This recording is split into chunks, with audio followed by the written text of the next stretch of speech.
Okay, so, for the past 2, maybe 3 years now, I've been following this webcomic called Lore Olympus. It's currently releasing on Webtoons, but there's also going to be a print version available later this year, and yes, I've already pre-ordered my copy. The comic was created by Rachel Smythe and is a deconstruction of the myth of Hades and Persephone. Now, I'm a simple girl. I see Hades and Persephone, I go, ooh, tell me more. I really like this myth, it has a lot of personal significance for me, but I don't really want to get into that. Right now, I want to talk about why Lore Olympus is not only my favorite retelling of the myth of Hades and Persephone, but why it's one of my favorite romance stories ever. It's so good on every level, there are so many layers to it, and I know a lot of people might be turned off from it because of the medium or the genre or whatever, but if you like well-rounded characters, nail-biting plots, and serious issues handled in a way that doesn't sound like a PSA, then look no further than Lore Olympus. If you want more of a deep dive into the original myth and some of the surrounding cultural context, I recommend this video by Overly Sarcastic Productions. But let's get back to the main attraction, these two. Hades and Persephone actually communicate and actually have a pretty healthy relationship. They're both very nuanced and well-developed characters on their own, but when they're together, they have this chemistry that's honestly kind of rare for the protagonists of a love story.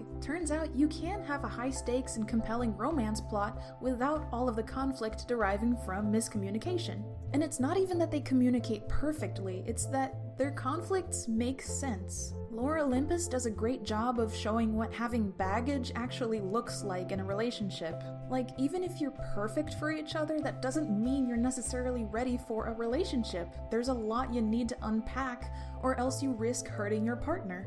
Being in a relationship doesn't fix all of your problems. You need good friends, you need therapy. Oh yeah, and it's already established that before Hades even meets Persephone, he's already going to therapy for all of his many issues. So it's never the case that she was the one motivating him to be a better person. He was already trying to do that. Smythe clearly takes mental health issues very seriously, and I love it. But wait, there's more. It's not just the main couple. All of the characters in Lore Olympus are really well developed and play off of each other in really interesting ways. Now, Smythe takes a lot of creative liberties with the myths and how exactly certain key events go down, but she kinda does that Marvel thing where overall things happen more or less the same way they do in the source material, but how they get there and some of the relationship dynamics are slightly different. Also, you don't have to be familiar with the source material in order to enjoy this version of it, but if you do know the source material, then it's even more interesting, and honestly, it's just kind of mind-boggling how well she pulls this off. But what I appreciate the most about the writing is how Smythe pulls off character foils. Now, a foil is when one character's personality and actions highlight another character's personality and actions by contrast. There's a million and one ways to do this, and I don't want to get into all of them. I just want to talk about how it's used incorrectly a lot of times, especially in romance stories. A foil is not when one character looks good compared to another character who's even worse.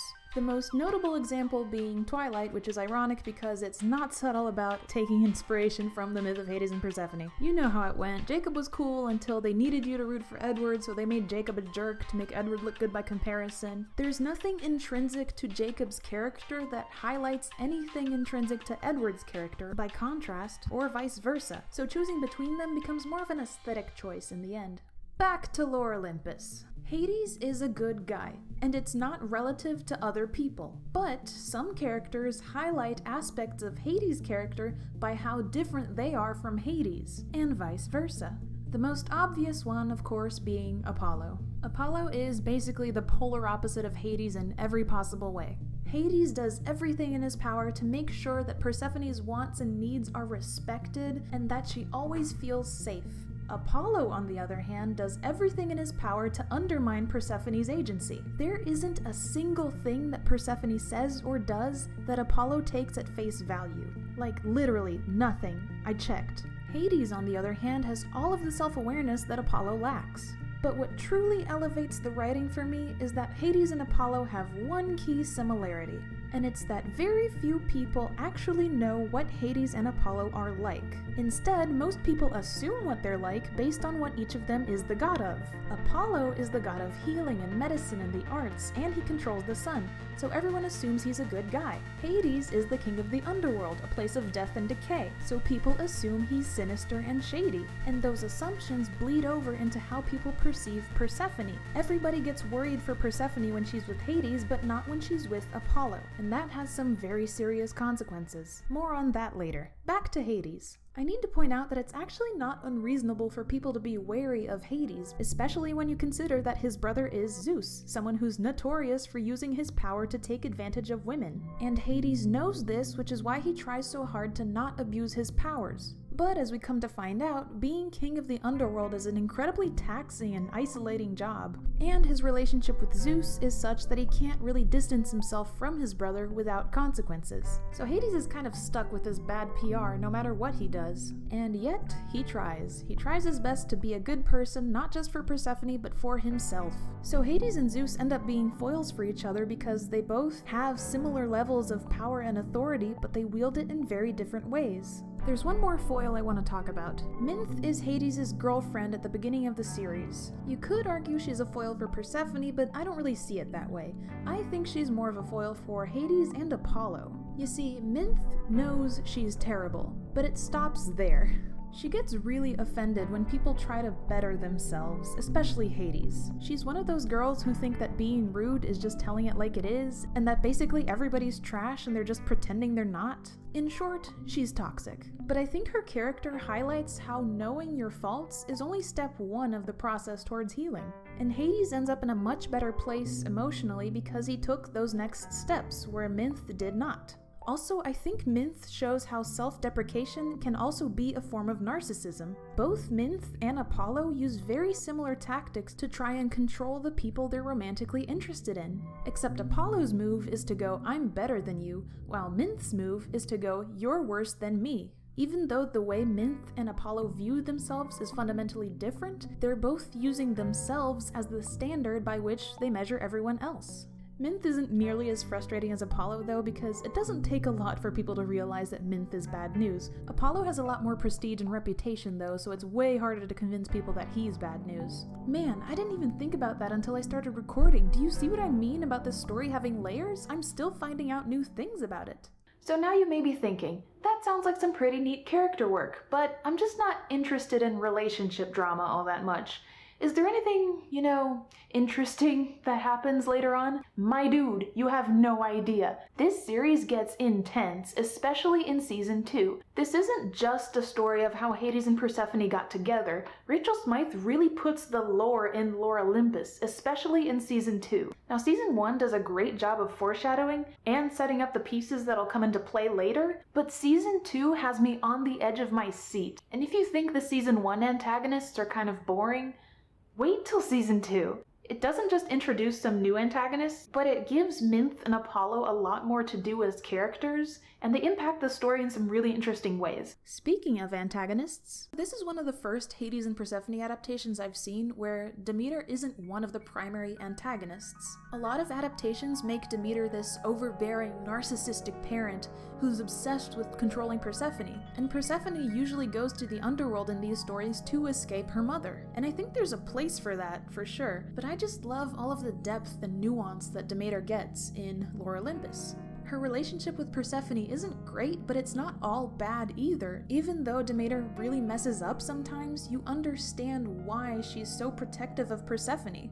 Zeus could literally give away Persephone to whoever he wants, and there's nothing that either of the women could do about it. And the fact that Persephone is a fertility goddess puts her in even more danger of being used. And yes, a lot of the conflict in this story could have been avoided if Demeter and Persephone were better at communicating with each other. But I personally think it's just too relatable to be frustrating, I've been there, man. Like, as I was following this story, I was in the middle of trying to navigate a new kind of relationship with my parents. I mean, it's great now, don't get me wrong, I have a great relationship with my parents, but the transition into being perceived as an adult by your parents is kind of messy and complicated, and I think Lore Olympus really understands that. Demeter not being the villain and just being a parent trying her best is honestly what I needed to hear at the time.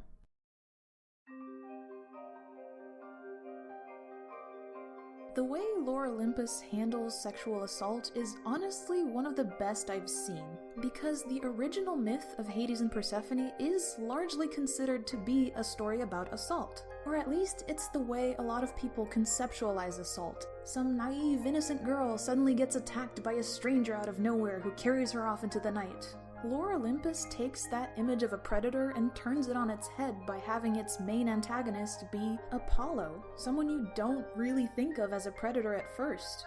He's handsome, he's charismatic, and his friends are actually not bad people, they're also Persephone's friends. So not only does Apollo have the perfect cover, but he's also an expert at gaslighting and manipulation. And it's not that overtly creepy predators don't exist, it's just that when you only have one mental model for what a predator looks like, you let all of these other kinds fly under the radar. Likewise, Persephone doesn't fit the damsel in distress model that a lot of people have for survivors of sexual assault. She's not completely helpless or clueless, in fact she's actually pretty good at telling people off when they do something she doesn't like. And for the most part, she's really good at keeping up appearances. But it's not because the assault wasn't that bad or some other nonsense. It's because coming forward is so painful and difficult that keeping it to yourself feels like the best alternative. And what's even sadder is that all of Persephone's friends have picked fights with people who they thought were threats to Persephone. It's not that they don't care, they just weren't prepared to deal with an actual predator. And to make matters worse, their highest authority is more likely to side with Apollo. It's some really heavy subject material, but Lore Olympus really goes into all of the layers involved, and yet it doesn't feel depressing, weirdly enough, because it's a story that features sexual assault and handles it with the necessary gravitas, but it's not a story about sexual assault. It's a story about dealing with trauma and how your partner can help you, but only if they're really conscientious about it. And there are people out there who are willing and able to help you. It's not easy, but it's necessary, and it's worth it.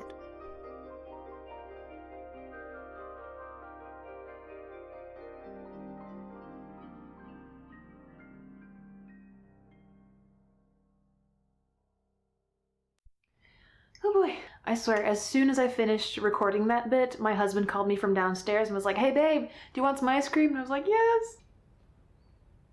So now you're probably thinking, this is way darker than you made it sound to be at first, and it is, but Lore Olympus really has a lighthearted tone for the most part. It really knows how to balance the heavier subject matter with just the lighthearted fun stuff you'd expect in a romance story. Also, I'd like to point out that every chapter that deals with something heavy has a content warning before it, so you're never going to be surprised by some heavy topic. And I really appreciate that. That's why I put content warnings in this video. So if you end up getting into Lore Olympus because of this video, please let me know in the comments who your favorite character is. Mine is Hecate. Anyway, have a good one!